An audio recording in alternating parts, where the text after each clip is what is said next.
योगिनी एकादशी 2021 इस व्रत के प्रभाव से कैसे कुष्ठ रोग से मुक्ति मिलती है और साथ ही साथ अन्य बीमारियां भी दूर होती हैं, इससे जुड़ी हुई कथा क्या है, सब कुछ आपको बताएंगे। यानी कि योगिनी एकादशी 2021 में कब है, इसकी डेट क्या है और योगिनी एकादशी व्रत को करने का नियम क्या है, मान्यता क्या है। तो इसीलिए वीडियो को अंत तक जरूर देखिए और प्रेम से कमेंट में लिखिए विष्णु भगवान की जय या फिर ओम नमः शिवाय, हर हर महादेव।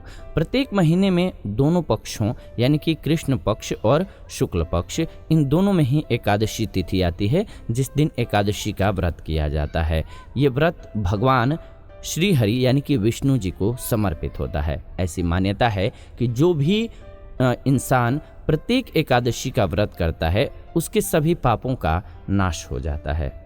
मनुष्य जीवन जो है उसमें जितनी भी सुख सुविधाएं होती हैं वो सब मिलने लग जाती हैं। इस लोक के बाद मोक्ष की प्राप्ति भी हो जाती है। एकादशी के व्रत को सभी व्रतों में श्रेष्ठ माना गया है। आषाढ़ महीने में कृष्ण पक्ष की एकादशी तिथि को योगिनी एकादशी कहा जाता है। ये एकादशी दो महत्वपूर्ण एकादशियों यानी कि निर्जला और देवशयनी के बीच में पड़ती है। इस बार आषाढ़ महीने की एकादशी तिथि 5 जुलाई 2021 दिन सोमवार को पड़ रही है। प्रत्येक एकादशी की तरह योगिनी एकादशी का भी अपना एक अलग महात्म्य है। योगिनी एकादशी के विषय में पौराणिक धार्मिक कथा के अनुसार इस एकादशी व्रत को करने से कुष्ठ रोग से मुक्ति मिल जाती है। तो आखिर इसकी कथा क्या है, हम आपको अब कथा सुनाते हैं। तो प्रेम से बोलिए एक बार विष्णु भगवान की जय। धर्मराज युधिष्ठिर कहते हैं कि भगवान, मैंने ज्येष्ठ शुक्ल एकादशी के व्रत का महात्म्य सुन लिया। अब कृपा करके आषाढ़ कृष्ण पक्ष की एकादशी की कथा सुनाइए। इसका नाम क्या है, महात्म्य क्या है।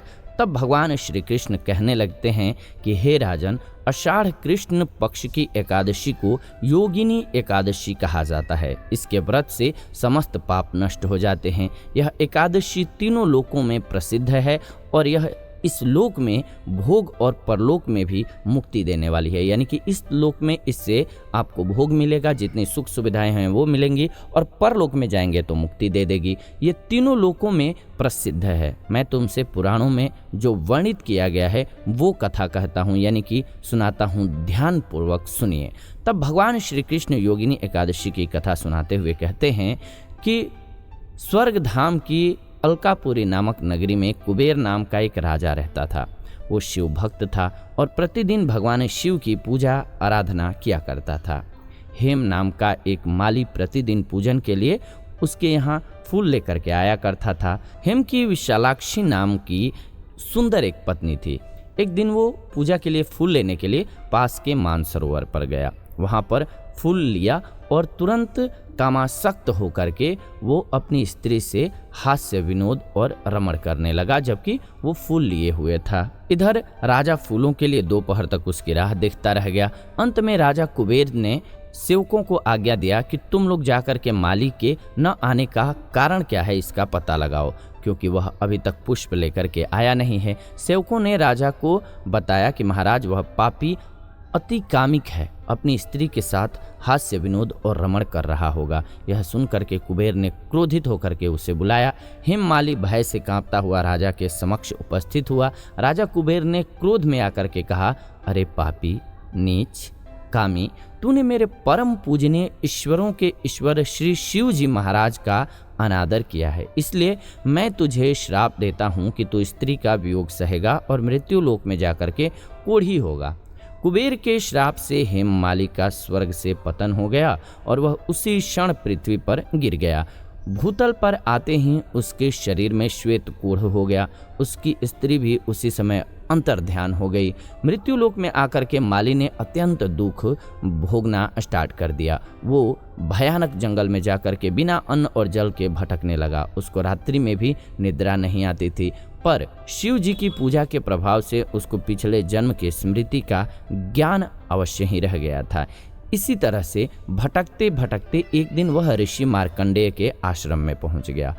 ये ब्रह्मा से भी अधिक वृद्ध थे और जिनका आश्रम ब्रह्मा की सभा के समान ही लगता था। वहां जाकर के हेममाली उनके पैरों में पड़ गया, चूँकि वो बहुत दिन से कष्ट भोग रहा था।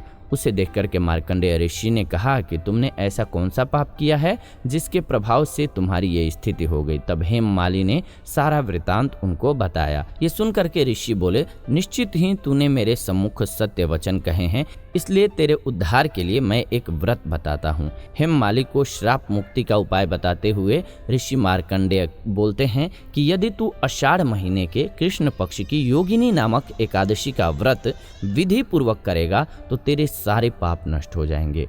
उनके ऐसे वचन सुन करके हेममाली अत्यंत प्रसन्न हुआ। उसने मुनि को साष्टांग प्रणाम किया। इसके बाद हेममाली ने मुनि के कथा के अनुसार विधि पूर्वक योगिनी एकादशी का व्रत किया। इस व्रत के प्रभाव से उसके सभी पाप नष्ट हो गए और वह पुनः अपने स्वरूप को प्राप्त कर सका।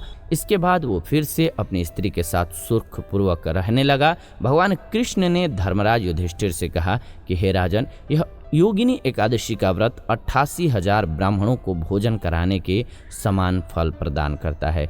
इसके व्रत के पुण्य प्रभाव समस्त पाप नष्ट कर देते हैं और अंत में मनुष्य को स्वर्ग लोक की भी प्राप्ति होती है।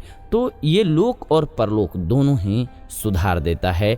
इसमें इतना ज़्यादा पावर है, महात्म्य है। तो इस प्रकार से योगिनी एकादशी का व्रत है। इस बार योगिनी एकादशी का व्रत आप सभी जरूर करें क्योंकि ये बहुत ही पुण्य और पावन व्रत है। हाँ, ध्यान रखें कि एकादशी व्रत के दिन अगर जो लोग व्रत नहीं करते हैं तो उन्हें कभी भी चावल का सेवन नहीं करना चाहिए।